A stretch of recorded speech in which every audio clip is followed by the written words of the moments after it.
You weren't here. You had no. Mike Power That's right. subbing for me. And subbing.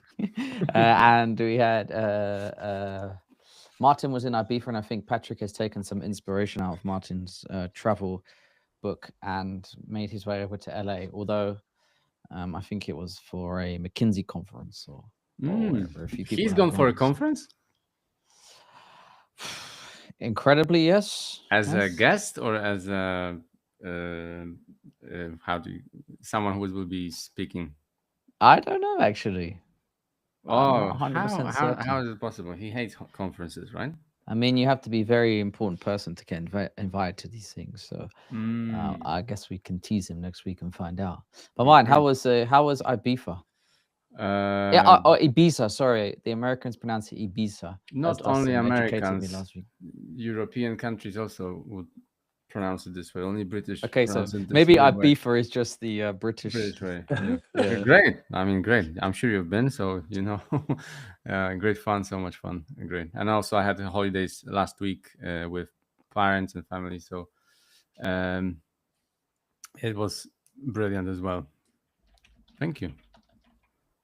Good. Are you guys familiar with the Ibiza final boss?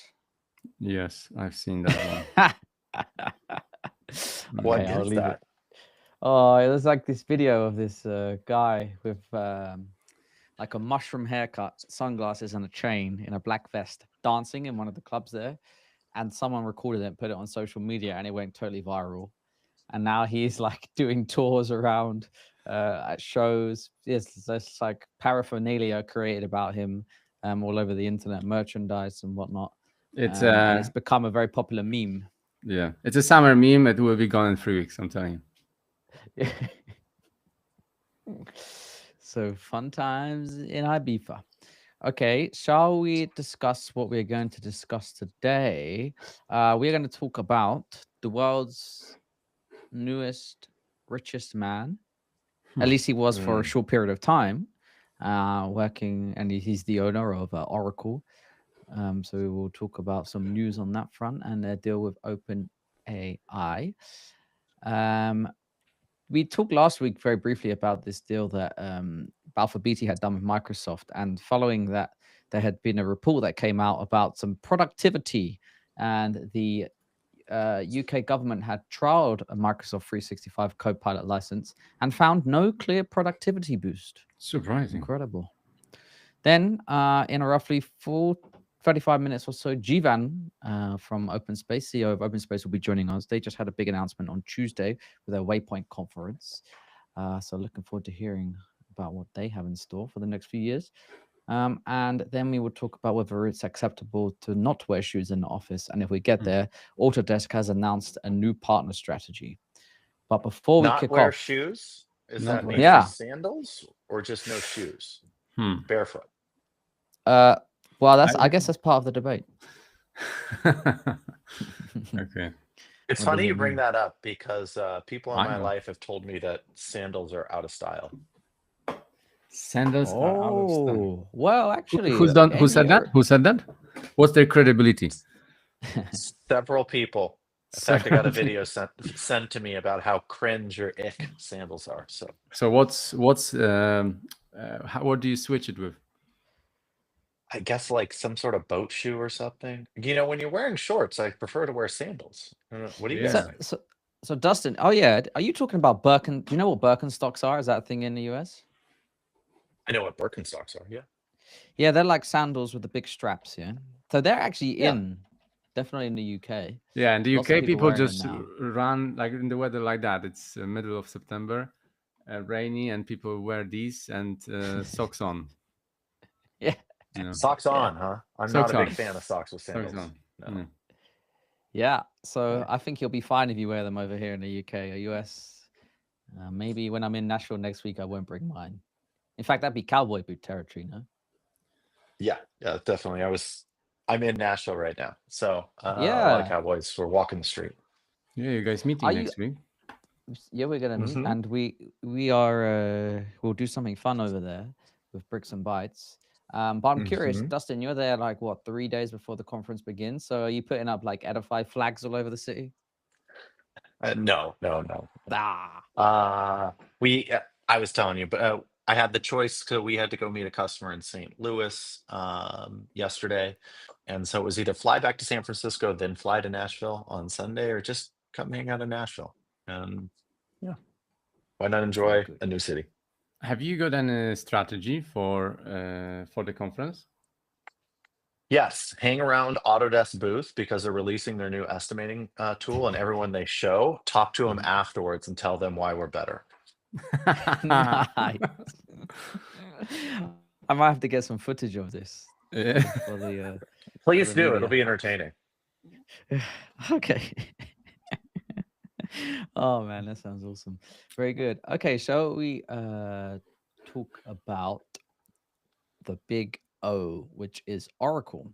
So our friends obviously at Oracle have a quite big presence within the construction industry. They're owner of Primavera, or probably the largest scheduling software available. And now they are building what OPC, Oracle Primavera Cloud. So moving everything onto the cloud, which I know is something that they're currently going through.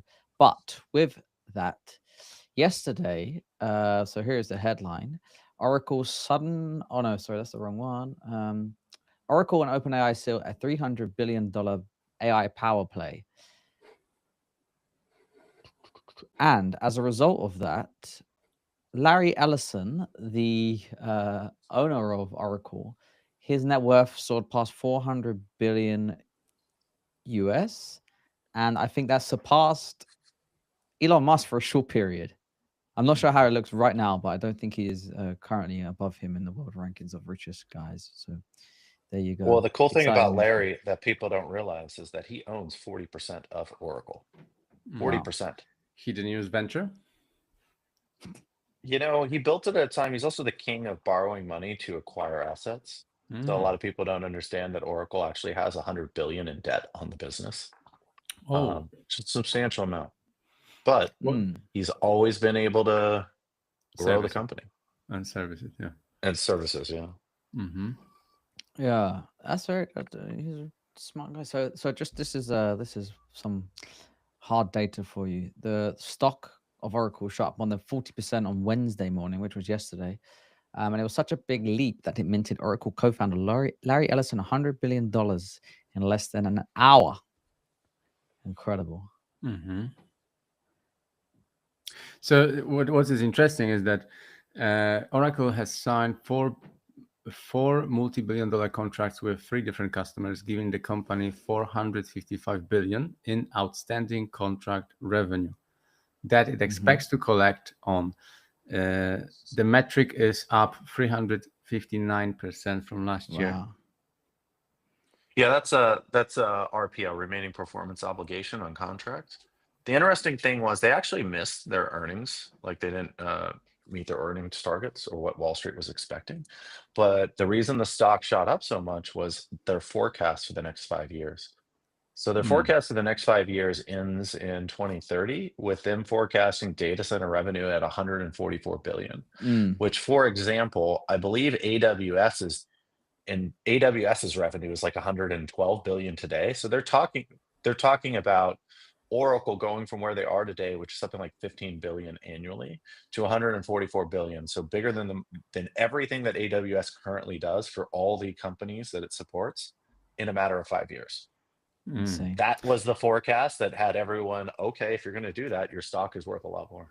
And here's a good analogy, because people may be wondering why, like, what's been driving this. So they has signed obviously the $300 billion deal with OpenAI, and there's questions about how OpenAI may pay for that, which we will get to.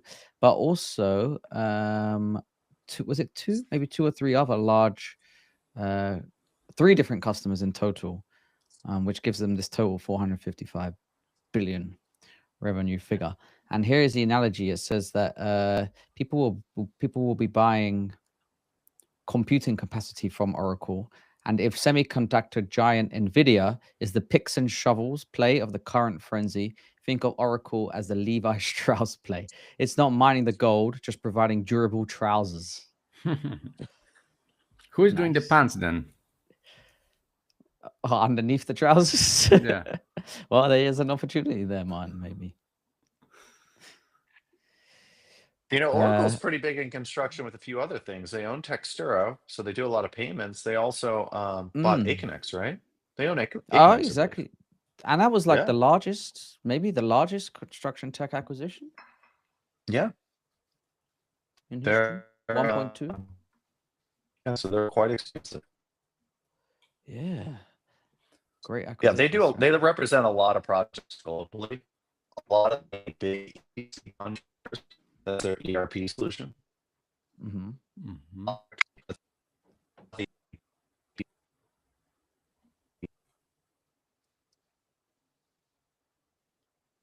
Owen, can you hear it? There's a little bit of a connection issue, but we can carry on. Sorry. Yeah. That's right. Yeah, just, I was trying to find out the data on how much of their revenue is coming from construction, but there's really nothing there. There's estimated between 5-10% comes from construction offerings. No idea. I think that what's also interesting about this article, yeah, Oracle doing great things, but obviously this forecast is on the basis that this deal with OpenAI goes through, yeah, 300 billion US. But there are concerns about number of observers within the industry, stating that OpenAI by 2029 will burn through 115 billion US, and that their current revenue is around, according to an article released in June, 10 billion US.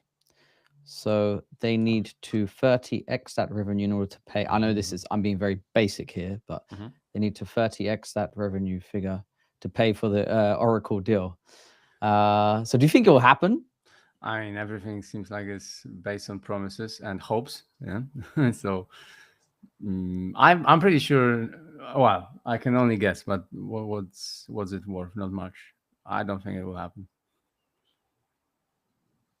What Yeah, do you it think, Dustin? seems like, well, it seems like everything we're hearing is the projections of very rosy outcomes. Yes. So like, you know, if I were to think about it, raising capital for a startup, if I'm going to go pitch a VC, the way I would present it is, you know, if everything goes right, this is what we're going to go do. So the optimistic outcome, I'm not fabricating it, but like everything goes right, here's what we're going after. And so it feels like these are the rosy outcome, not the most likely outcome, but the most rosy outcome. Yeah. And I think that if Oracle achieves this sort of revenue growth, I just can't imagine they have the physical capacity to do it right now, which means they're going to be building data centers to like crazy. Means they're going to have to borrow a lot of money because they're not going to get these performance obligations unless they're providing the compute. And I'm a little unclear: are they actually buying the NVIDIA chips and operating the data centers? Or I think Patrick would know their business model a little more, or if they're just doing something else. But I can't imagine they have the capacity right now to fulfill that. So they need to go out and spend a bunch of money. And where it could become problematic is they go out and spend and they overbuild because OpenAI can no longer. Like if OpenAI, I'm sure that they have clauses in the agreement like we're only obligated to spend 50 billion of the 300, so it's more like a Yeah. promissory note. Yeah. And how much time does it take to build like a large data center? I would guess it's probably, I don't know, 3 years. No, it can be done. I mean, they can be done faster. Just the other issue is how are you going to power all of these things? Like, sure, if the land's entitled, everything has the electricity available and all of that stuff, then the speed of construction isn't so constraining. But you have all of those other conflicting issues that make things problematic, in my opinion. Yeah, I There's think a that. lot of people. So there's a Go ahead. lot of reliance in order for Oracle to succeed here on OpenAI being a success, because they go and do, like you say, Dustin, go and do all this stuff, and then suddenly OpenAI doesn't work out for whatever reason. And what happens next? So all it took to have this like staggering 40% gain was to give a prediction, right? Because Yeah. their earning 100%. their earnings didn't show it. Okay, so the earnings go No. down, and you making a prediction that in the next 5 years I will do X, Y, Z, and that's crazy to me actually. The earnings were good. They were good, but everything, they weren't even in line with what Wall Street was estimating. Yeah. So if they are based upon the earnings, they underperformed, even though it was a great performance. Yes. Because I think they grew um, that side of the business something like 50%, Yes. and close to that. But So no, it's all on a prediction forecast. if you look at their like Amazing. stock price, peaked 2024 December at 191, around 190.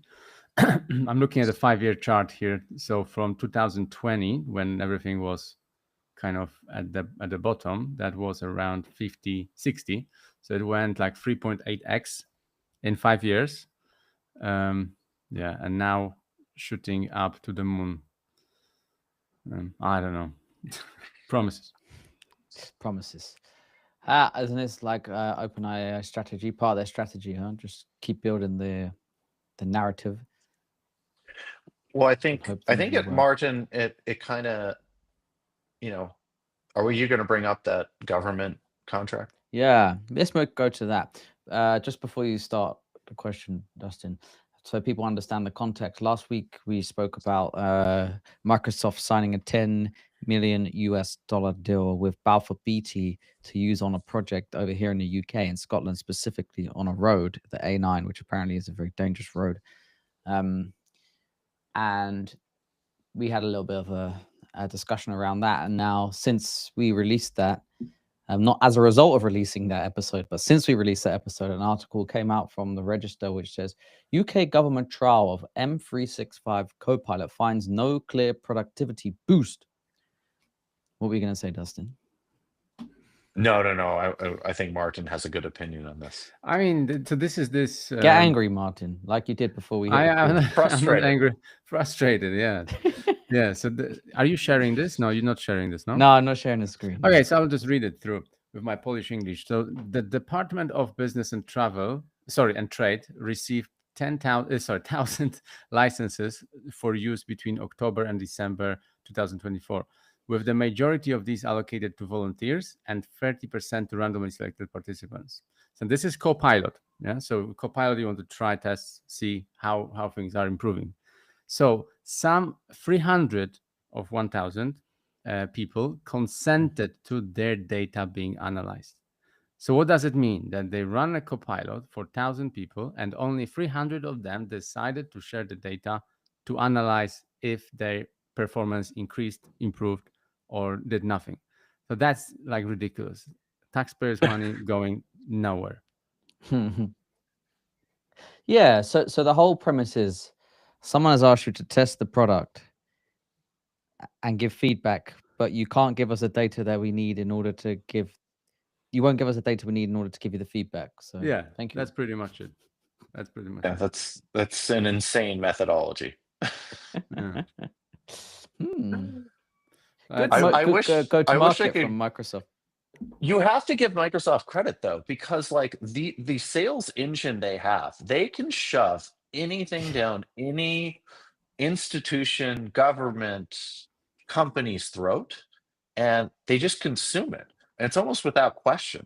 Like the stuff that they're able to do, like Oracle's the same way. People just buy Oracle, and they'll buy Oracle where they could go get a competing product that theoretically is like a tenth of the cost. But no one's ever going to get fired because they bought more Microsoft or bought more Oracle. It's just like CIO 101. It's like, hey, if I got to do something, I can go with Oracle, or I could try, some startup that's probably better, but then I'm betting my job that it goes well. Exactly. Instead, I'll just waste money on Microsoft because no one's ever been fired. I mean, that's why Microsoft Teams is everywhere, even though it's kind of trash. Yeah. I love feedback No one like gets this. fired for Overall, hiring. 72% of users were satisfied or very satisfied with their digital assistant and voiced disappointment when the test ended. That Such is a not such a weak whether. Well, weak way. it's, I mean, to justify buying that for a government entity based upon the employees being satisfied, that's like, hey, would everyone be happy if we gave them a $20 gift card to Amazon? Yeah, Yes, yeah, yeah, yeah. of course they would. Yeah, and then Amazon, that was a success. Like Successful. success. Apparently, in Microsoft marketing materials, this is a line from the article. The reality of productivity gains was more nuanced than Microsoft's marketing materials might suggest. Hmm. Yeah, that's the thing. So, like for example, in the UK, the planning in construction and design architecture, the planning is a horrible bottleneck. I'm pretty sure US might have similar struggles, but in the UK, the planning is such a big problem. The developers, people can't build because things take 3 years to get approved for small developments Hmm. even. And there were when I was interested in the subject, maybe 2, 3, 4 years ago, it became quite apparent that it's very difficult to try to influence people, to lobby people in the government to try to use some technology to allow for this kind of pre-approved planning permissions to be to become like real. Okay, so right now you've got someone who is doing who is in the planning committee, and they are checking the drawings, and then they are giving comments, and it just takes 2, 3 years to get anything approved, right? So a little bit of technology could help streamline things. And yeah, it's very difficult for me to understand like why we cannot just get some startup help. You get in the US, you guys have a Oh, there permit is flow? one. UK government using something now. No. Yeah. There's an AI tool that they're actually using on the planning. They're piloting it right now. I'm going to quickly Google it. In the US, you have permit flow, I think, right? Yeah, but that's not making a material difference because we're not addressing it's treating the symptom and not addressing the problem. The problem is Yes. the Bureaucracy. bureaucratic systems Yeah. of everyone needs to opine and weigh in, and we can't ever just make a decision. And so Hmm. technology is not going to solve that until you figure out what is a streamlined way, what are our objectives in, like San Francisco's dealing with it right now. Our mayor, we are supposed to have 82,000 units under construction or permitted for construction by the end of 2030. I think that's the number. And you know, every single Oh, city 80,000 council units? per That's a little. That's 82,000 units. that's a little bit. That's Every 80,000. city councilor weighs in on it, and no one can make a decision because we all have conflicting interests. And one of those things that government is notoriously bad on is stating what are our objectives, right? Like our objective is to build 82,000 units. So what does Mm. success look like? And people then bring up other issues that, and this is where you get the pork legislation. It's like, wait, well, I'll do it if you attach this or you do this, and it's all these stipulations. It's just government. Yeah. Yeah. On the Martin, yeah, this article this was released back in June 25. PM unveils AI breakthrough to slash planning delays. They're actually using a tool which they could name Extract, and guess who they are building it with? In contrary to our discussion on Microsoft right now, they were using Google DeepMind. Mm. So they're using all sorts. Google, Microsoft. I thought that was the card we Wait, was in. wait, the government is trying to build this themselves? I think Google is building it uh, alongside them. Whatever The that means. Extract tool is a UK government AI-powered initiative designed to digitize and streamline the planning process by analyzing historic planning documents and maps, converting them into structured digital data for modern planning system. Hmm. Hmm. So there you go. There is a Um, chance then. yeah, it's gonna change, but It's not it's zero. I wouldn't give it a good chance. Yeah. on the Microsoft 365 piece, as we were on the discussion of productivity. Um, It says 2/3 of the employees in the trial used a Microsoft 365 at least once a week, and 30% used it at least once a day. In the UK, prices range from £4.90 per user per month to £18.10, depending on the business plan. This means across a government department, those expenses could quickly mount up. Yeah, as long as people are satisfied, I'm happy to chip in. Yeah. Yeah, Uh, I'm sure that's how you it's really feel. apparently the most popular tasks involve transcribing or summarizing a meeting, writing an email, and summarizing written comms. They had the highest level of satisfaction levels. However, Microsoft 365 Copilot users completed Excel data analysis more slowly and to a worse quality and accuracy than non-users. Conflicting time savings reported in the diary study for data analysis. And then finally, hallucinations. 22% of the Department for Business and Trade guinea pigs that responded to the assessors said they did identify hallucinations. 43% did not, and 11% were unsure. That's funny, isn't it? I'm unsure if I'm hallucinating. This is just reality now. So there we go. Nice. Okay, should we go on to this article? Because I was just scrolling the article where you guys were talking about shoes in the office. So thanks Mo for sending this. It's a good discussion point. It's a fun little topic to discuss here. What do you both think about wearing shoes in the office? Dustin, what's your shoe in office policy? I think it's even absurd to have a debate on this. If you're Yeah, walking bare feet. around, Bare feet. you wear shoes. Like, well, I don't know what the article is. The fact that it's even being written is kind of like a joke. I'm also, I also think that you should present yourself well. If you want to be taken seriously, you should at least make an effort. Now, I'm not saying suit and tie, but you know, come in looking like you're a contributing member and you're ready to work. So if you're walking around barefoot, I mean, You must be sorry, very good or an idiot. okay, yeah, you aren't Steve Jobs. I'm just gonna say that. If you're watching this podcast, you're not Steve Jobs. You're not. Yet. No, you're not.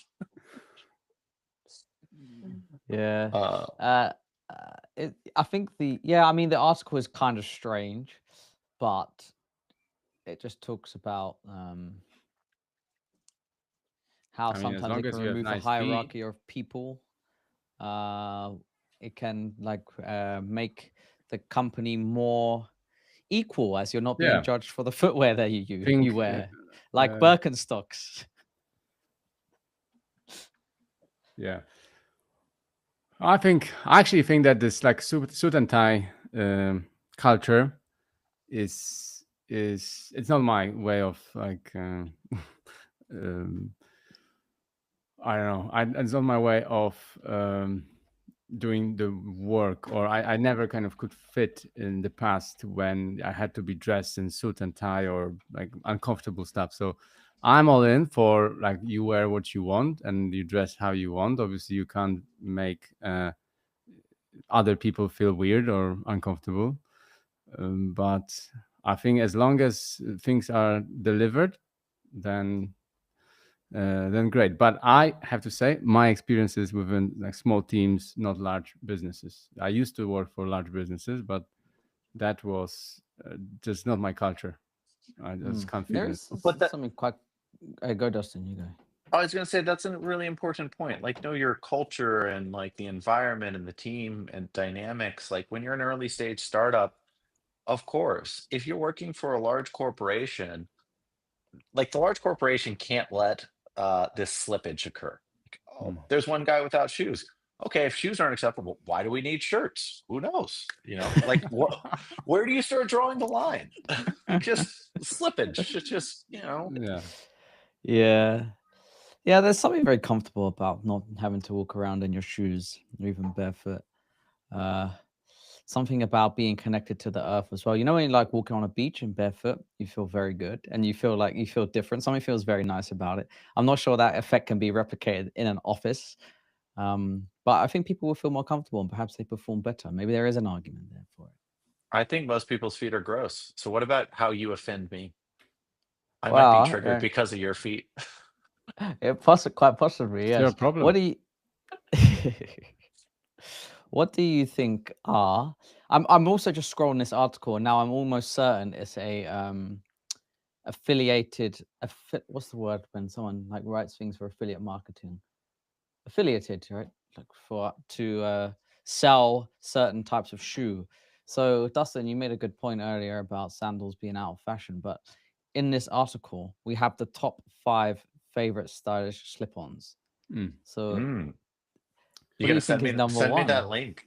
Is it your Birkenstocks? It's Birkenstock, yeah. Birkenstock Super Berkey. On Super this Berkey. on this subject, is one of my favorite Wow. guys in real estate. Samzer, he said something like, "If you dress funny and you know your stuff, people will consider you a genius." I'm paraphrasing.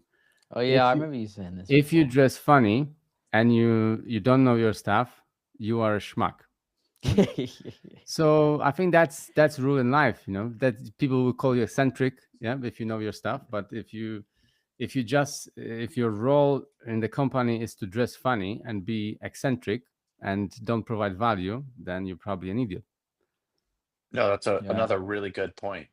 You have to know your capacity and like your performance, because I've seen a lot of stuff get tolerated, and I think it's fair. If you are a high performance, high achieving individual, Yeah, you're going to get special privileges. And I know a lot of people don't think that's fair. That's the way the world that's the way it works. is. Yeah.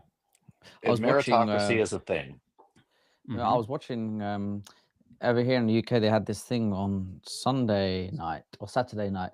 BBC Two done a like a live day festival, I think it was. Anyway, they had some good acts. Brian Adams was headlining, and a few others, and one of them was Belinda Carlisle. You know what song she sings? Heaven is a place on earth. Please tell me you know that song. Yeah, Yes. thank you, man. You gave it. Yeah. And she was in bare feet. And my partner said to me, "Oh, a lot of singers do this nowadays." I thought, I think it's so she's comfortable, right? barefoot in the office. Yeah. I'm in my bare feet now. Yeah. But you're in your house. Mhm. Okay, so for the Super Berkey Birkenstock, kind of cool. I wouldn't recommend wearing them out on a date or something like that, though. Maybe around the house is acceptable. Can we pull up The a picture row, of these? yeah, I need fashion uh, advice. yeah. Let's do this. Please Well, this don't is not the ask me. place to come for fashion advice. Last week we were giving him. Well, I can we recommend were black not. t-shirts and gray trousers. I got your memo apparently. Oh, nice. Yeah. Okay, let's do this quickly. We've got 7 minutes before G-Van comes. People must really be thinking we have nothing to talk about today. We're going down this route, but I think it was too good not to be missed. Can you guys see? Oops. There was some funding news as well, right? Yes, we will get there. Can you see the browser? No. Oh, yes. Oh, 82 quid for a piece of polystyrene or whatever that is. So That's I crazy. wouldn't these are not the Birkenstocks that we were talking about earlier, by the way, but is it just me or they those look are. hideous? I mean, I Yeah, not for me. $82. Production This cost is number 2. 2. Wow. Wow. Look at the price tag on those bad boys. Aren't those I mean, sandals? Yes? Okay. Yeah. Okay. Okay. Okay. Next one would be the UGG. Number 3 is the UGG Tasman Leather Regen. Oh, I really detest these shoes. They're Are those kind of like $1,000? the ones I just showed you are $1,000. Yeah. Doesn't make sense. Here we go. It's number thingy. I really dislike these shoes. Oh, yeah, I saw that. My sister got them. Yeah, it's like lots of people like them in the UK. Oh God. Okay. Okay, where was I? Let's talk about funding. Next one. Sorry? Funding. Let's talk about funding. Okay, yeah. I was going to show you 4 and 5, but we can go down that route. Yeah, literally before we went live, there was a funding announcement. Join just raised a round. I'll try Join. and find the article quickly. It's I think the pre-construction, press right? release. Yeah, do you guys have it? Yes, How they are. competitive are they to you, Dustin? Right now, not competitive. We will be competitive in the future, but we also, if people want to use Join, they can use Join. If they want to use us, they can use us. Mm-hmm. So they support the value engineering. So getting through that, Mm-hmm. we want to move into value engineering. So they don't do estimating though. So it says that the article says that there's no figures mentioned from what I can see. It just says Join secures growth investment from construction giants DPR Construction and Stowe BG, Stowe Building Group. I wonder why they did not put the amount on here. Secret. Dustin, what is value engineering at pre-construction stage within like Edify context? What would that mean? Like, how is it done now, and how would that be done more automatically or like in the future? So those are two questions that have different answers. Today, the typical process is the design team issues a design set of drawings. It might be SDs, DDs, or CDs, and the contractor will price them, estimate what this will cost, and then typically it costs more than what the client's willing to pay. So value engineering is mostly about what can we do to the project to bring the cost down to something the client can tolerate and still meet the performance obligations or the performance objective of the project. And so you go through a bunch of decision-making process, and then you issue a new set of drawings, and then you do that until you get to a final set of drawings that they can sign a GMP for. Expensive. So that's why I said Edify supporting the estimating of these, and then Join targets the decision management of it. In the future, actually, what I believe should happen in a lot of times is I actually think the contractor should take a more forward process, more proactive process in the design development. And either the owners now approaching contractors first, contractors are building estimates that inform the designers on how to think about the design so that the cost when they actually start detailing is more in line with what the contractor already priced. So telling them what the assumptions are, and that should theoretically lower the number of decisions. So I mean, what you said earlier, projects they can decide on if they're going to be built or not faster. So on this, is there any chance that in the future we'll see? So hold on a second. So if the price is established based on 2D drawings or 3D information, mostly probably 2D drawings, and there is once the drawings are out there, there is a fixed price which is not announced yet because no one has done the valuation of the product, right? But once it's valued, then you know the price. Is there any chance that any software in the future can receive the drawings, check what's the construction cost of the project, and then suggest automatically the layer of value engineering? For example, less floors, less surface area on the floors, or different cladding, or different installations, or any other parameters? Is that the way of thinking, or that's not the way of thinking about it? That is definitely one way of thinking. I know Join has an issue management sort of library that they can. I don't know if they can suggest VE options.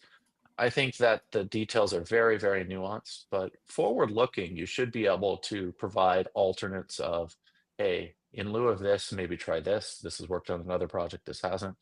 it's a lot of the data that we want to collect at Edify and some of the things that we would Mm. do we would look into down the road.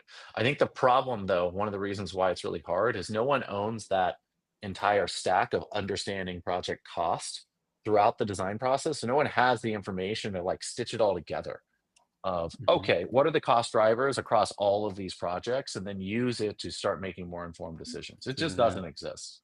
So Yeah. you Also, can Martin, have there are companies that exist now where they're a little bit later on in the stage, but they're able to look at things like finisher schedules or types of material used, and then use AI to match it with a similar material which might be cheaper.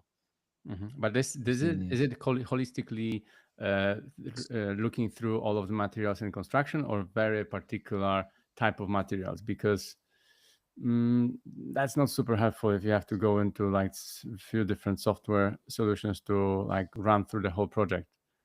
But I actually think that the larger companies, architectural firms, for example, they've done probably thousands larger projects, and they are being approached for these projects, for new product every single day. So if they store the data in the right manner and they can collect them, combine them, aggregate them, these companies actually will be on the winning path to be able to supply the right data for software to predict these costs better, perhaps. But then the question is, are the costs of previous projects noted somewhere, or probably not? Yeah, so there's like architects don't have the cost data. They don't understand it. I actually think architects are going to. I think in the far distant future, the far distant future, I really believe that owners will always go to the contractor first. The contractor will inform the designer of how to think about the project. I think roles are going to be reversed, because I think that I agree. the contractors understand the cost, and the cost will inform the design. Hey guys, how you doing? Yeah, very good. You? Good. How are you? Good. Hey Dustin, what's up, man? Been a while. It's been a while. Good to see you. Yeah, you too. And, I checked in and watched a little bit of your event. It was really cool. Cool, man. Thanks. Right on. Yeah, we're pretty stoked. I think we're pretty excited about it, obviously. Yeah, by the way, that event was really well put together. Really liked how you guys done that. Thanks. Very engaging. I think we were like, well, me personally, we were skeptical when things are virtual versus in person. I think, and it's probably a construction thing as well, but you guys executed that really well. Yeah, thanks. I mean, I think we got it doing virtual just as a kind of pandemic thing, and that's what we've been doing. And then it's a bit easier. And we did have an event in London that was kind of the Waypoint London. I think that was yesterday. So we're doing a few international ones. But yeah, I don't know. Next year we're thinking about maybe an in-person plus virtual combo or something. But yeah, that's 12 months away. Plenty of time to figure that out. Hey, Jivan, you will be at Autodesk University next week, right? Dustin's already in Nashville. I'll be there. Are you bringing the guitars? Any of the guitars? I'm bringing the guitars now. For the evenings. Yeah, I should be a troubadour, man. I'll like sing my tunes about the wonderful wares we have here at Open Space. You could take over one of the bars and like get a band playing. Oh my god, that'd be so. Get a customer play. Yeah, man, that would be so horrible compared to like 50% of Nashville's population in terms of my musical abilities. It'd be pretty embarrassing. Cool. Okay, Jivan, what does moving beyond reality capture mean? Yeah, I mean, I think it's a pretty simple idea. Like reality capture is good. I mean, it helps builders and it got Open Space this far. But I think the key distinction is when you're in that mindset, you're kind of collecting information on what's really going on in your projects in case you need it for later, which is super valuable, right? I think for us, we saw an opportunity, just the way the customers were using our technology, to do something more, to really be this field system of work where you can not just have the data for later, but you can execute a bunch of the field in this way that migrates from text and document orientation first to image first orientation. because that's, the reality of the job site is in the reality. It's not necessarily, it's hard to capture in documents. It's laborious, it's error prone, so we're like, all right, let's just take this to the next level and have a image orientation way of running projects. So you move from a reactive way of thinking about reality data to like an intrinsic way to just do things day in, day out. And then you let that intelligence flow up from the field to the office, even to the C-suite for these businesses. Nice. Jeevan, go, Dustin. you just said some things that I was curious. Sorry. You just said something. So after watching some of the event yesterday, I was going to ask you, and now I definitely want to ask you. So I left taking away that you guys have strong conviction that reality capture is critical, and therefore you are moving into field documentation. So why does Procore or Autodesk field documentation tools need to exist? You talk about partnering with them, but why would I buy both if I can capture everything through OpenSpace? Yeah, I mean, I kind of think that, well, Procore and Autodesk, they do so much more to help businesses run their projects, and those are good and valuable. And I think the construction technology stack should be something where you have this and it's integrated well. Like, here's a metaphor. I don't know how much it'll make sense to all builders, but for some of us that have sales organizations, there's a tool called Gong, right? And what Gong does is it helps record the sales calls in video so you can see what's going on. And then know what the conversations really are, as opposed to having the sales reps like write everything down and put it into Salesforce. Does that mean Salesforce is bad? No, definitely not. I mean, Salesforce is useful and it's this repository of information. But Gong makes you run your business better. And to the extent Gong is integrated with Salesforce, it's good. That's kind of how I view OpenSpace, as like Gong gets reality. It's like, what actually happened? I can just watch the call, can watch the video, see what happened. And Gong does a good job of compressing the information, so not watching endless videos, right? I think OpenSpace kind of similarly just gets the reality of the field, gets that really just flowing through, and then that can be plugged into different workflows or pieces of information, say in a system like Procore or Autodesk. Okay. Can you say like what exactly other like field management features you have or you will have or you are exploring? Yeah, it's like pretty basic stuff. Like making it easier to do punch, easier to do observation, and of course that can get into safety, things like that. Things that are just out there that crop up on the job that either take time to put into like a report that takes forever, or I mean, half the time, 75% of the time, they're just in like text messages, or emails are just kind of lost into the ether. So those are the things that we think we can help builders just do faster, and then be able to collect the intelligence in a way where they can use it without it being sort of lost into some like random text string somewhere. And once like you this. I'm going to share my screen. Hey, Martin, you go. I'll share my screen once. Yeah. So once you collect this data and I don't know, you put perhaps report together, would you be thinking about adding kind of like a next action point that will be executed perhaps with an open space, or open space will help to execute the next kind of action point to provide the outcome associated with the particular task, or that's too far-fetched? No, I don't think that's too well. It depends. Let me just tell you what we have built and or are building soon is simple ideas about like just assigning, assigning a task to someone and that being clear who owns it and when it's done. I know it's basic stuff, but like that is a lot of stuff that we can handle. Of course, if our customers are using Procore Autodesk to do that, then they can just fire the issue off into one of those systems and handle the workflow through that. Like, we don't want to make their SOPs any harder. But there are a lot of tasks that don't need to sort of graduate to that level, that could just be handled in the field quickly.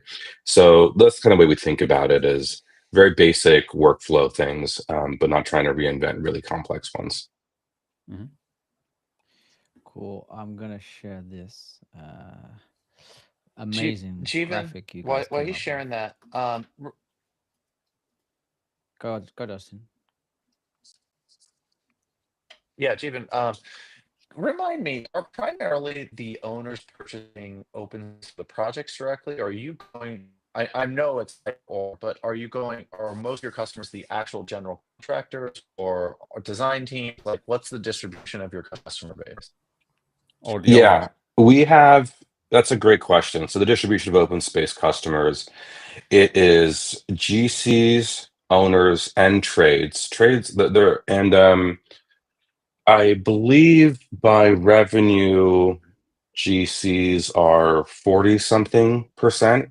So you can see it's pretty, and then I think owners and trades is splits the rest of that balance. Mhm. So it's a pretty balanced customer base among the sort of core parties that, you know, are involved in kind of building and maintaining our buildings of the world, right? We have a couple other interesting customers that are sort of one-offs, like banks and things like that, but that's the mix. So it's not strongly tied to either owners or GCs or anything like that. And Okay. today, Yeah, sorry, go on. I only ask that because I do think there's a scenario that plays out that's quite interesting because it would be more dramatic in construction. If the owners are paying for open space, what a lot of contractors are doing is trying to bill the owner for their software tools. It's like, it can be as Yeah. much as, half a point on the project. And then Mhm. are the owners going to be like, no, our documentation system is open space. You already use that. If you want to buy Procore because you also want to have it tracked in Procore, you own that. That's coming out of your fee or Autodesk or whatever. I actually like where this is going because at some point people can pay for things that I do agree with your analogy on CRM to Gong, but the source of truth in the CRM to Gong, I don't think is necessarily the same. You're closer to the source of truth, which is the reality of the project. So, some ways they're kind of Gong because you want to provide the client a digital twin of everything that's transpired. So, I just think it's interesting. Yeah, I see that dynamic definitely playing out. Yeah, totally. The owner pays for everything, no matter what. Period. Right. Yeah. And I think one thing that so you might ask, like, well, why do we have this sort of diverse customer base? And I mean, it's not because we have some like evil genius go-to-market strategy. It's just that we provide value to all these three folks, and I do think that things like open space, they're not confusing to an owner as to why you'd want it, right? They're like, we want that, right? And GCs, like a lot of use open space in their hey, act builders because I pursue, and you can be confident that I'm a trans builder because it's like, hey, I'm using this thing. It works. I mean, it's cool to see. I think there are other that have or need to use out there, like use whatever system you have. I'm interested in it. And it works. It's fine. These really care about. I don't care, dude, but this category to the capital where it adds a little stack of hardware. But it's not. Jivan, I wanted to ask you about this. So the owners and GCs on the same. I think we have a little connection lag, but hopefully it will realign itself. Yeah. Jivan, you there?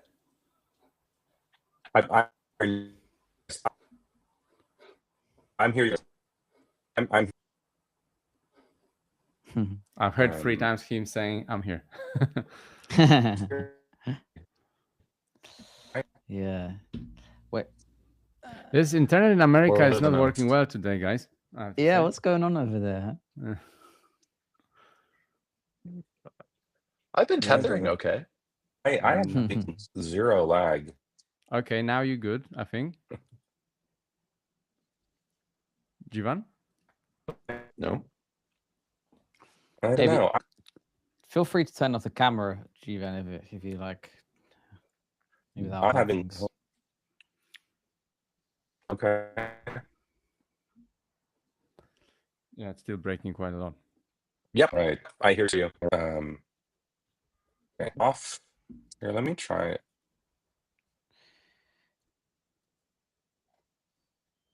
It's weird because you guys are coming in perfectly for me. If you can hear me. We can hear you now, I think. Yeah. It's sounding better. Okay, I wanted to ask you. Okay. So the owners and GCs, for example, on the same project, would you agree that they might have different incentives to use reality capture? And what are your thoughts here? Yes, and we definitely have many examples of one single project where we have multiple different people using open space, where those owners are using it, GCs using it, and some trades. I was in a project in New York recently, and I think there were 5 separate companies each using open space. Wow. And I think that makes sense, right? Because they're all sort of looking for different things. And so like they want to be able to like monitor different pieces of the project. And do they use the same product, Right. or you have different product for the GC or for the owner or for a trade? Is it the same product or different? Same product. Same At some product. point you can imagine different flavors or something, but the core of what it does makes sense for all of them.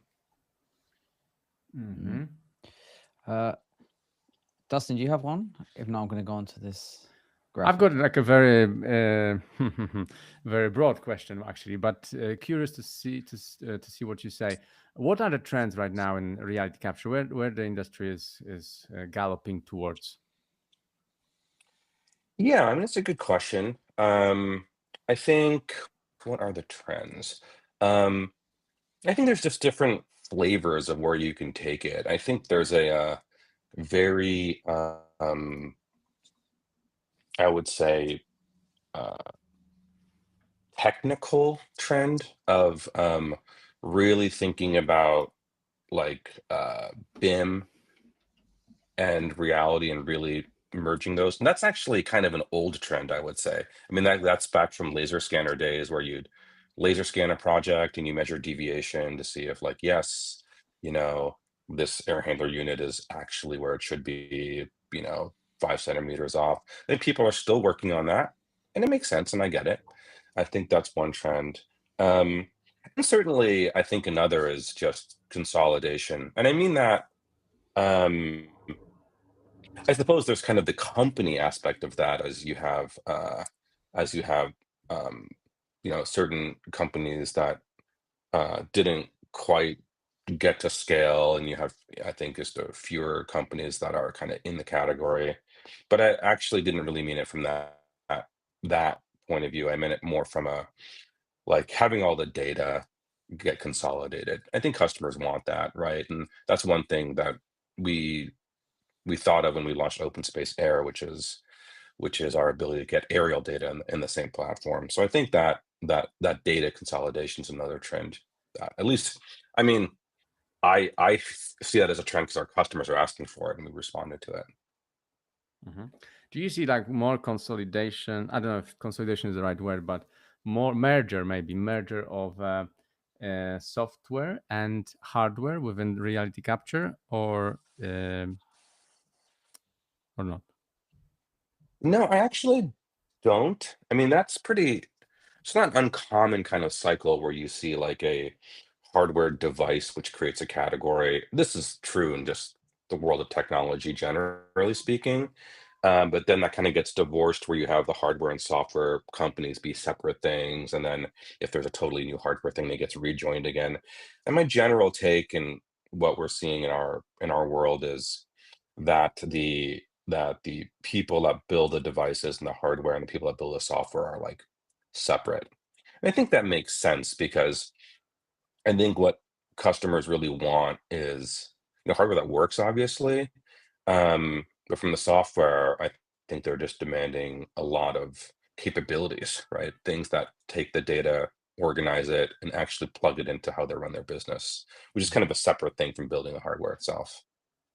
I'd like to focus on. I really like this graphic you put together, which has been on the screen for some time. But to me, Yeah. you're who enjoys visual things like this, you're really pointing out the necessity or obligation, perhaps, to have a reality capture tool within your stack of tech software that you have as a customer of OpenSpace, including your ERP system, project management system. And now the third part of that Venn diagram being the visual intelligence system. So nice. And I think maybe to Dustin's point earlier, but maybe the question here, Jivan, is like, what was the thinking behind displaying it in such a way here? Why like that? Yeah. Yeah. Well, I got to tell you, man, I'd love to tell we had some like creative visionary belief in this, but really we just had our customers that have been the more forward thinking ones essentially.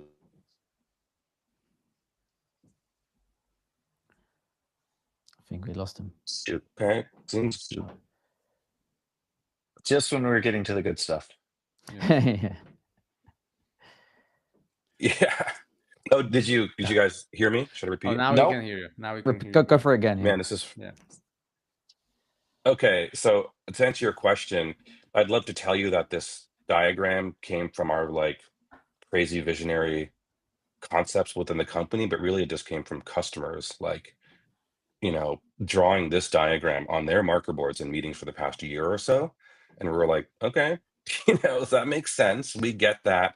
And I think the key thing is that it's really that there's this just absolute need to make sure that the field has good tools and that the intelligence from the field is getting captured, and that a reality first way of doing that is just way easier and better and more trusted than the way you kind of had to do it before.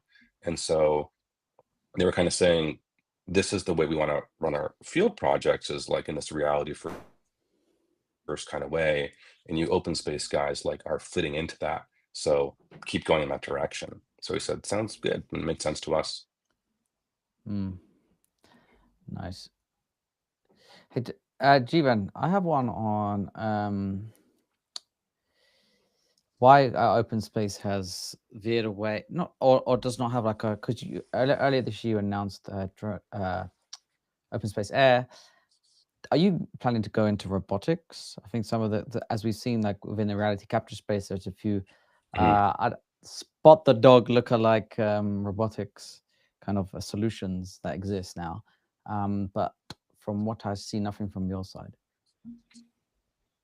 Yeah, so I would kind of talk about my answer to the previous question and the relationship between hardware and software.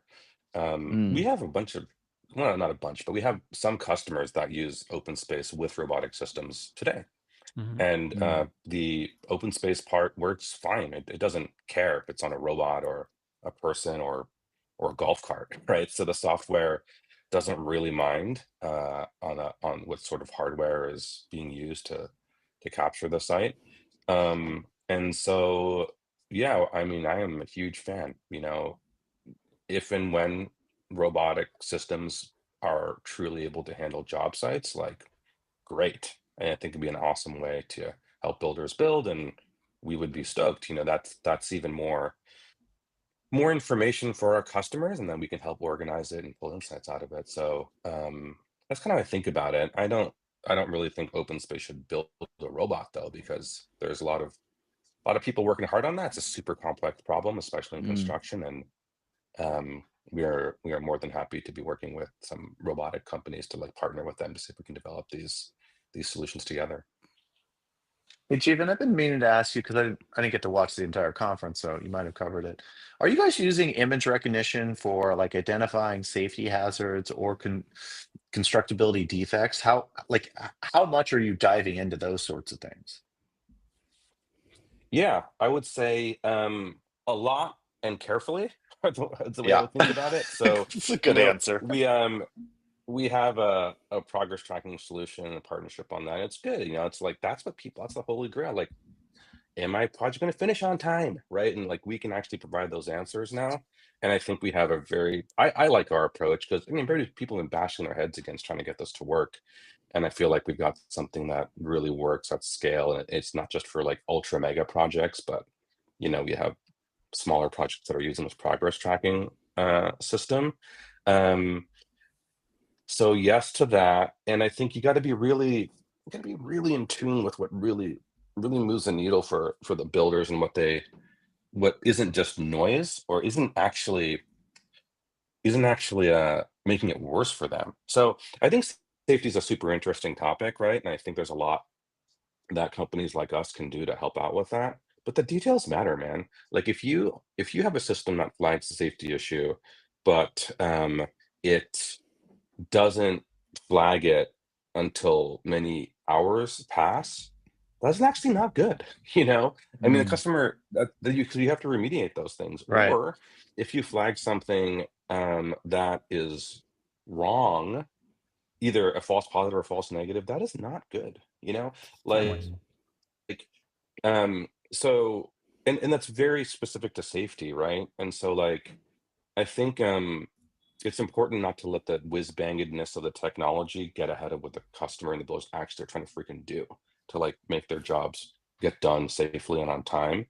And so just like spraying the technology at a bunch of use cases you generally hear about, I think is not wise. And by the way, I don't want to sound like I know everything. Like we, some years back did experiment with a safety oriented experiment, with a few of our builders. And we're like, I don't think this is the right spot for us to add value at this time. Like I think we will in the future. Um, but progress is, I thought, something where we can add a lot more value more quickly based on what we can do. And I think our contributions to safety will be through what we just launched yesterday, like open space field, where we make it really, really easy to just get issues logged and dealt with. But there's still a person at the center of the observation and dealing with it. You're not relying on a system that may be getting things wrong or getting things not on time. Mm. Yeah, you did touch on I think it was your head of product or head of engineering, did touch on one use case that really hit home for me, having worked on a hospital campus. They're constantly remodeling, and as you build, a lot of times you're putting in like metal backing to support anchoring in various medical devices. And he goes, Hmm. what's easier, looking back on a photo to see what's in the wall or ripping down the wall? And for anyone that's ever had to encounter that. So I do think there's tremendous value in being able to go back in time and see what was put into the project that you cannot see anymore. Mhm. And that applies to a whole bunch of different systems. It's not just in the walls, but it's everywhere. Oh, Mm. totally. Like, I think that was the kind of core nugget for getting the company started is that pictures worth 1,000 words, and you can't, especially in a dynamic space like a construction site, like things change, man, and you need to be able to like if you can just look at something without doing destructive verification, you save a lot of time. We do a lot of destructive verification in construction. Oh yeah, totally. Hey, So painful, Jivan, right? I have one. Open space has been on the receiving end of some, I would say, hostile marketing from one of your competitors. Mhm. As observers, we've seen a few posts on LinkedIn and certain strategies. How do you stay ahead of the competition? Mhm. Yeah, man, I don't know. I kind of feel like this is my attitude toward competition is if you have no competitors, you probably aren't in a real market. You're probably off on Pluto and no one actually wants what you want. Like capitalism has a way of creating competition, right? So that's my first thought is you should view competition as like a sign that you're doing something that's valuable. And the second thing is like the way I think about it is we're pretty competitive open space kind of intrinsically we want to win, but we try not to let it be the thing that you chase. That is to say, if you have like here are the two alternatives. You could literally not care about your competition at all. You just ignore them, don't worry about it. But that's kind of not realistic because your customers know about the competition and they're trying to choose which thing they want to align with and buy. So you have to know it from that point of view. Or you could be like so obsessed with them that you just chase them around. And that's not good either, because if you don't have a vision of what you want to do and you're just sort of like throwing stuff at the wall, then it's not good. So I have a kind of a customer centric view of it. It's like, what are our customers asking us to do? How do we interpret that based on what we think the right thing is for them, and try to stay as like uh reasonably closed loop with that as possible, knowing that there's other companies out there with maybe similar value propositions, or at least a twist on the theme. So you gotta kind of know, but you can't take the bait, like it'll drive you Mm. crazy, and you might build stuff that's not good in the end. Yeah. So that's my answer. I mean, I really mean it too. I mean, I'm not trying to be high-minded. I think that's really like the right way to think about competitors. Fair enough. Mhm. Any last one I think from that's your overview? yeah, I think what you just said, Jeevan, is really insightful, because I think a lot of founders, and I certainly did it really early at Building Connected, and I I have toned it back way a ton with Edify. Although you have to be mindful for competition, because you need to be able to talk about your competitive differentiations when you're in meeting with a customer. Um, I guess from a founder perspective, um, how do you? I mean, one of the things that you said was, competition does this. Um, I actually don't believe that just because someone does something that should change your North Star. You should have a thesis Yeah. on what you want to build and create most value. So, but I also think communicating to your team. So, I mean, maybe talk about the importance of just communicating like the overall arching mission, so that people understand like this is what we're trying to do here. 'Cause I think that's one of the most valuable things a startup founder can do. Yeah, totally. And you got to do it with your customers, and you got to do it with your team. And there's no such thing as over communication. As tiring as it is, that's important. I think it's another founder thing, is like, especially at the That's a early great point. days, you want to come up with the ideas, get ideas. But at a certain point, it's just like, dude, figure out your idea once or twice a year, and then just repeat it over and over and over again. It's actually your job, you know? And then you're Yeah. collecting data, and then you might change it, but don't be all over the place. And that's not easy, because you want to come up with new stuff. But and I think communicating internally is so interesting. It's like, especially as you're coming into a little bit bigger, you're not talking to everybody. They're all doing their jobs, and they're very focused, which is good. But reminding them of what you're trying to do at key moments is important. And I think there's different levels of this. I'm sure you went through this, Dustin. You're doing that now. Is like you have your overall vision. Maybe it's a sentence or two, ideally, but that's not sometimes not enough. Like, even just to let you guys know internally at Open Space, there's like what we want to do, which is, just unlock the future of building, like how we can make building better, right? And in the course, our contribution to that is through like the magic of computer vision and artificial intelligence. There's different ways to do that. That's the open space contribution, and that's good for people to know. But then you kind of want, like, you use the term North Star, which just is so apt, because we were like, yeah, let's develop a new North Star based on this vision of what we want to do that we talked about yesterday. And that's very much like, hey, here's a goal, like a number we want to go shoot at and get everybody aligned to. I think Airbnb had one that was like kind of famous, like get to 1 million listings in 24 months. I'm kind of making that up, right? That's not the reason why Airbnb exists, but it's like a pretty clear goal for their company. Like, okay, got it. That's something we can all try to do. Um, and I think it's just very interesting, trying to keep your team focused, that you need to sort of break it down into these goals that they can really focus on. Of course, your customers don't care about that. That's not a customer thing, but it's a thing that I think helps companies be focused and ignore the noise. No, it's so great you brought that up, because at Building Connected, we had this goal and we set it 18 months before, and it was, I think we're at 150 GCs, and it's like we're getting to 1,000 general contractors using us.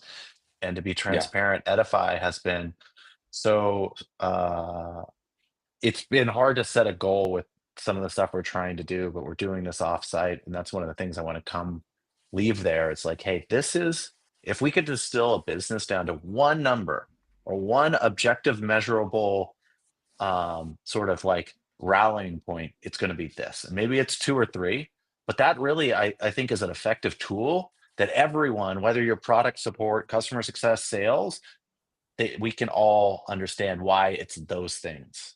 And Yeah, then everyone else can do totally. their contribution. Oh, you Exactly. mean no And shoes it's in the not office, easy. Dustin? Huh? You mean no shoes in the office? That'd be the number one thing.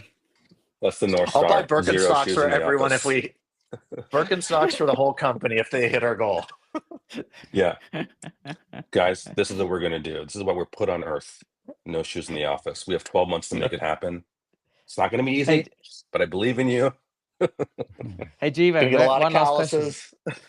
Yeah, one last question. One Are you a last from fan me of as well. Birkenstocks? What's that? Are you a fan of Birkenstocks?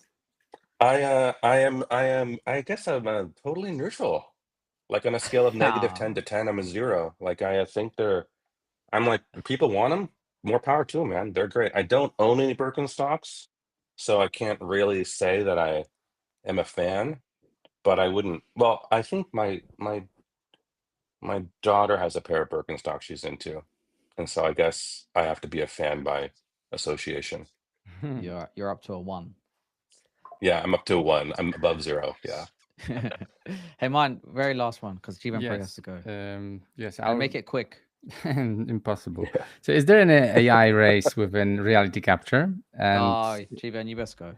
and if yes, which I would assume so, how reality captures company can stay relevant and defensive within the environment of a race? Is there an AI race? I mean, I think honestly, I would say I don't think it's the wisest way to frame what we're trying to do. Like the race is like create as much customer value as possible in a way that's very simple for them to understand and implement, right? And then you use the technologies that you're good at to do that. I know it's like a super annoying answer, and like, look, open space was founded, like Mike and Philip, these guys are like we are a technology company at the core, capital T. Like we invent technologies that do not exist. So I'm not diminishing the importance of technology, and we don't just leverage stuff that's already out there. Like we build stuff that is very hard to make. But we're not just like racing on it for its own sake, right? And so, and I think that's really important in our category because the way the type of data that we help collect and organize is not the type of data that the sort of current AI large language models are like totally at home with, right?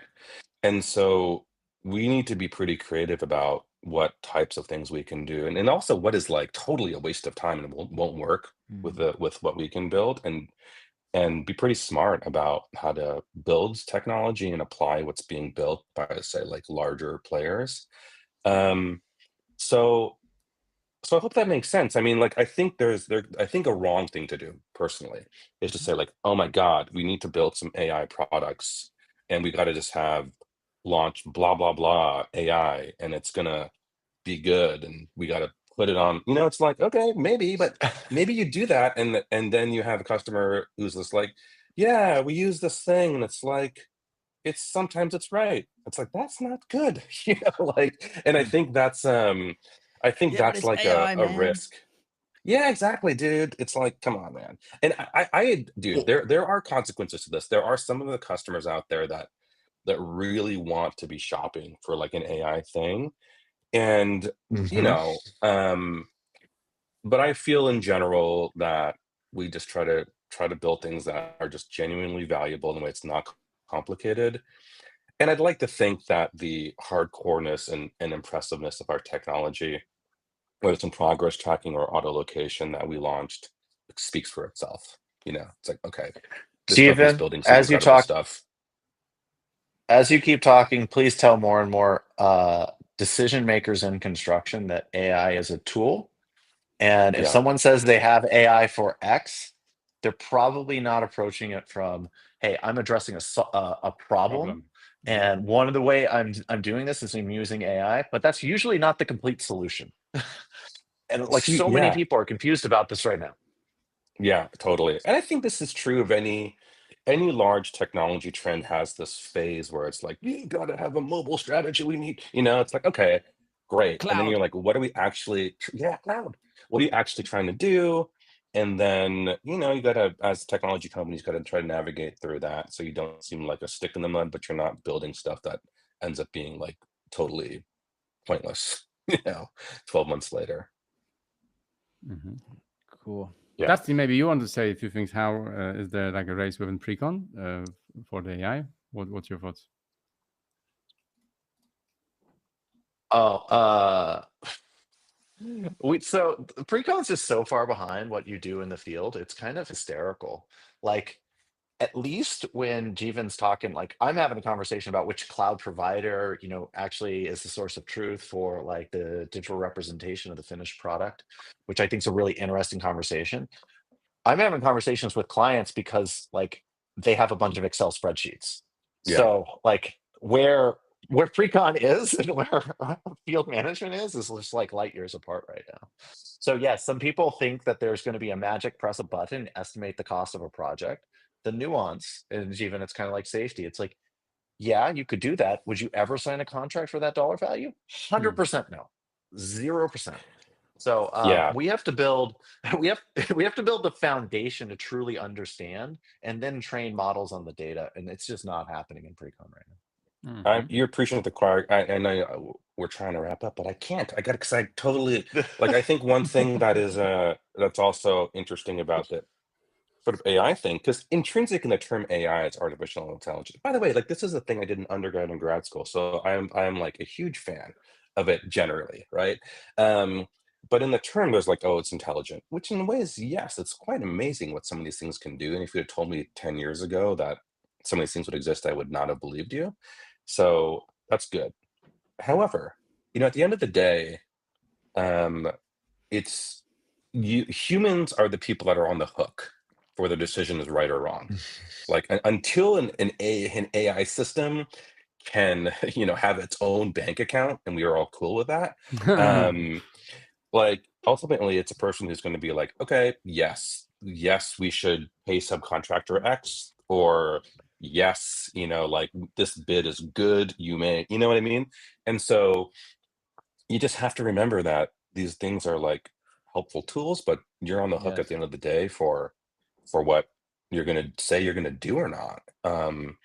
And abdicating that to any tool is like very risky. You know what I mean? So that's our approach at Open Space too. Is like we have this mantra: better decisions faster. Like that is what we're trying to give to our customers, and we think that visual reality information is really valuable for a lot of the things that need to get decided. But we're not going to be like, hey, we decided for you. I just think that is, even if the AI system was literally better than the human most of the time, you'd have to have this crazy societal transformation about how we view computers with respect to humans for that really to make sense. I mean, I know it sounds like a sci-fi thing, but I think it's true. Like you would need that for some of these to that abdication to actually even make sense to people. And I think the order of magnitude, because of the risk associated, it's not that it has to be marginally better than the human. It has to be materially better Yeah, for people to blindly go with good faith, right? yeah, So yeah. yeah. Okay, Cool. great perspective. Well, Jeevan, thank you so much for Thank you, joining us. Jeevan. Good luck. We'll see you in Yeah. Nashville next Hey, week. I'll see you this week. Yeah. Yeah, sounds good, guys. Thanks for the time, and I'll see you in real life very soon. Hell yeah. All right. Bye. They're on. Take care, Bye. man. All right. Bye. All right, guys. I will sign off. See you And by the later. way, let me know if there's anything you know we need to do if the recording didn't totally work. All right. Oh, yeah. We'll let you know, dude. It will be good. I All think right. it will be fun. Cool. Okay. It was good. Later on. Thanks. Bye. Very cool. Always interesting Yeah, to like, talk to him. I mean, yeah, 8 it's years great. now. Open Space has been Mhm. going. Yeah? 20. I remember when he was just starting. A friend of mine brought him by the Building Connected office. It's amazing what they've built so far. Yeah, very interesting space, hotting up. To the point on the competition, like I don't know if you've seen some of the posts from the marketing team at Drone Deploy, but it's like, is it like some of directly it's like, targeted towards open space? oh, like not direct, but come on, like You it's can tell. damn obvious. And so I'm they not done going to their say anything because I wouldn't say anything nice. So I'm going to actually shut my mouth this time. Fair enough. But one thing I noticed that they obviously Open Space done their waypoint this week, and Drone Deploy were advertising their and the employees were posting about their event that they've got going as well. The same Oh. week, I was like, oh man, come on, guys. That's a bit But- toxic, right? Well, I don't know if it's toxic, because if you think about it, why do all furniture shops congregate in the same? Yeah, but is it corner not of funny? the- Like if I was a customer and I was seeing the people like trying to bash each other from the companies, I would have I fun. don't know. I wouldn't be. You, I you would would probably say, oh, I should also check that out too. So they're picking. Martin, have you ever seen how security software companies check out what security software companies do to each other? Oh my god, they hack each other I- or something? I got nothing don't wrong know. with it. No, they they bash each other all the time. This, does this. Look at Yeah. I think that Do you mean so? What size of companies? Like that- very, very large, like multi-million, billion type of companies, or smaller? yeah. It's just across the board. I mean, almost every person that you get any security company is like comparing themselves directly about like why we're better. At the end of the day, you got to highlight what's your best. I don't think you need to necessarily say something bad, but I'm also none of yeah. I mean, shoot, the stuff that I've had to deal with in my career with companies just suing you, just try to slow you down. Marketing doesn't bother me. Whatever someone Fair wants enough. to say, free for all. Go for it. Big boy here. Let's have some fun. Nice. Hey, any more subjects before we wrap up? I wanted to bring up one thing, and I know it's a little political, but Charlie Kirk's assassination, it's incredibly sad whenever someone's shot and killed.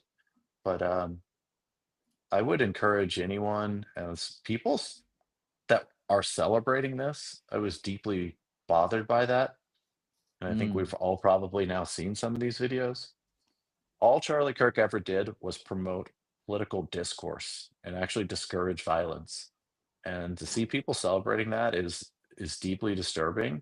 And so if you're on the left, if you're on the right, if now's not the time to get more divided, and I feel the frustration because I loved listening to Charlie Kirk. I thought he could eloquently have a conversation where he comes from a set of beliefs and values, and then he applies those to situations, which I think is the right way to do it.